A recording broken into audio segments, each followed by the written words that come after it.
நீங்கள் குடும்ப பெண்களாக இருக்கீங்களா? அதிக மன அழுத்தத்தில இருக்கீங்களா? அப்போ இந்த ஒரு விஷயத்த வந்து ஃபாலோ பண்ணுங்கள். கண்டிப்பா உங்களோட மன அழுத்தம் அப்படிங்கிறது குறையும். காலையில வந்து சீக்கிரமா எந்திரிங்க. எந்திரிச்சு ஒரு சின்ன விஷயம் வந்து நம்ம வந்து பண்ணணும். அது என்ன அப்படின்னா, நீங்க இதுவரைக்கும் வந்து கத்துக்காத ஒரு விஷயம். நம்ம இதுவரைக்கும் ஸ்கூல், காலேஜ்லலாம் வந்து படிச்சிருப்போம். படிச்சுமே நமக்கு தெரியாத ஒரு சில சப்ஜெக்ட்டா இருக்கலாம், இல்ல லாங்குவேஜா இருக்கலாம். அந்த மாரி ஏதாவது ஒரு விஷயம் வந்து நமக்கு தெரியாத விஷயமா வந்து இருக்கும் பார்த்தீங்களா? அந்த விஷயத்த வந்து கத்துக்க வந்து ட்ரை பண்ணலாம். அந்த கத்துக்கிற விஷயம் வந்து உங்களுக்கு பிடிச்சதா வந்து இருக்கணும். அந்த மாதிரி வந்து நீங்க சர்ச் பண்ணி தேடி கண்டுபிடிச்சு வந்து நம்ம அத பத்தி வந்து கத்துக்கலாம். இப்போலாம் வந்து கத்துக்கிறதுக்கு வந்து நெறைய வந்துட்டு நமக்கு ஃபெசிலிட்டி வந்து இருக்கு.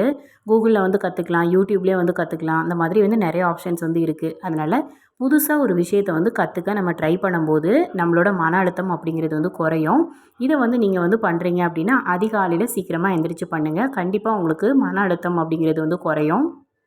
நமக்கு கிடைச்சிருக்கக்கூடிய வாழ்க்கை அப்படிங்கிறது ரொம்ப ரொம்ப அழகானது. அந்த வாழ்க்கையில நம்ம வந்துட்டு புதுசு புதுசா நெறைய விஷயங்கள் வந்து கத்துக்கிறது ஒண்ணும் தப்பில்லைல்ல. நீங்க நெனைக்கலாம், இதுக்கப்புறம் நான் புதுசா நெறைய விஷயங்கள் கத்துக்கிட்டு எங்க போப்போறேன் அப்படின்னு சொல்லி நெனைக்கலாம்.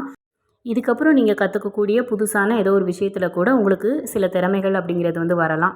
அத வச்சு உங்களோட வாழ்க்கையில நீங்க அடுத்த கட்டத்துக்கு போகலாம்ல. முக்கியமா மன அழுத்தம் குறையும்.